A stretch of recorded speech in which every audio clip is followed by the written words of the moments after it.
Hi, my name is Melissa Galanti. In our initial video for Miami's preparedness plan, we looked at green infrastructure as well as adaptations to the built environment. Miami faces significant environmental challenges due to its low-lying geography, limestone base, and subtropical climate, making it highly vulnerable to flooding and sea level rise. The region's rapid urbanization further exacerbates those risks. We looked at proposed solutions including green infrastructure like rain gardens and mangrove restorations, and we also looked at updates to the built environment, such as elevating roads, improving drainage systems, and adopting flood-proof building techniques, such as elevated structures and renewable energy systems. Additionally, policies encouraging flood-resistant construction and public incentives for retrofitting homes is crucial. Emergency preparedness plans, including a robust evacuation system as well as resource-equipped centers, make sure that residents are prepared and protected during extreme events. The long-term strategies emphasize relocation for at-risk communities and fostering public health awareness, ensuring physical and mental well-being in the face of climate challenges. These efforts aim to build a more resilient and sustainable future for Miami. Hi, this is Melina, and some improvements to physical and mental health aspects we would include is to improve access to medications or any other medical needs by making sure residents and pharmacies are stocked prior to a big storm. We will make sure that residents are stocked with emergency medications and that they are prioritized when the storm comes to an end. We will also make sure that the first responders are stocked with the necessary emergency medications that are accessible and given on site.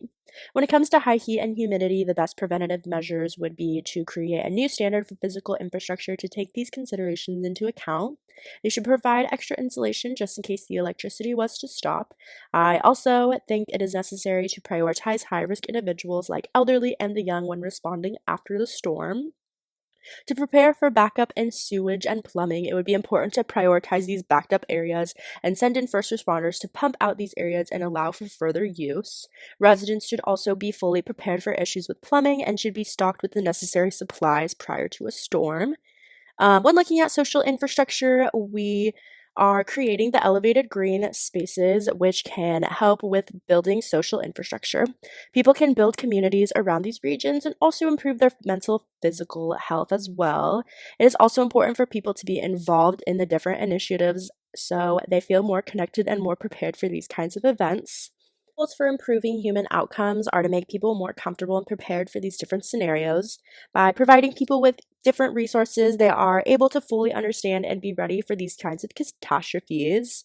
When looking at our animal goals, we can focus on the mangrove restoration aspects. We can also fulfill some of these goals as well as restoring habitats.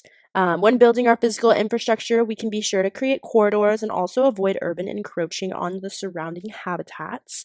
When looking at our environmental goals, we can focus on the physical infrastructure and the permeable pavements, and we can also be sure to enhance the water filtration systems to make sure that there is no harmful pollutants that are being leaked into the ocean or any other habitats. By using the solar panels, we are using renewable energy to power infrastructure. This energy can also be stored to be used when electricity is needed. This will prevent blackouts while also being safe for the planet. Hi, my name is Taisha Tate.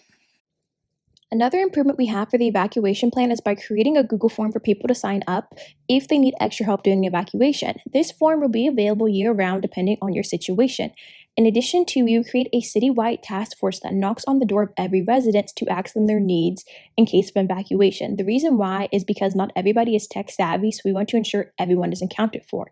In addition to, we want to ask local doctors to ask their elderly patients about their evacuation plans and sign them up for the resource if needed. When it comes to Miami, one of the biggest problems we have is that there's only one freeway to get in and out of the city directly. In addition to, we need to take in consideration places like Miami Beach, North Bay Village, and Surfside, to name a few. All of these places are connected to mainland Miami by bridges. Because of this, it makes creating evacuation plans very difficult. So our suggestion is by breaking it down by zones. We would have a 3-day evacuation plan with the people who are in the most risk leaving first. We would provide them 5 hours to get their stuff and leave. During this leaving time, we do not mean packing your stuff. We mean you are on the road, you are getting out. And then we would continue to go zone by zone to ensure that the whole city is cleared out